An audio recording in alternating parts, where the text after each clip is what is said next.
সবাই বলে না একটা মেয়ে খারাপ হওয়ার পেছনে একটা ছেলের হাত থাকে। আমি তো বলবো একটা লয়াল মেয়ে খারাপ হওয়ার পেছনে তার 12 ভাতারি খানকি মাগি বান্ধবীর হাত থাকে।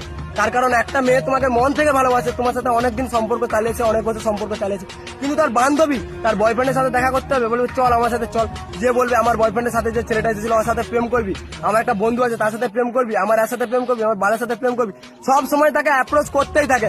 বলবে আমি তো 4 জনের সাথে যাচ্ছি, কোথায় কিছু হচ্ছে না। আরে তোর বয়ফ্রেন্ড কিছু জানতেই পারবে না, দুদিন কথা বলে দেখ, যদি না ভালো লাগে কথা বলতে হবে না। তোর বয়ফ্রেন্ডকে কে বলতে যাচ্ছে, তোর বয়ফ্রেন্ডের ঘর তো অনেক দূরে, সে তো জানতেই পারবে না।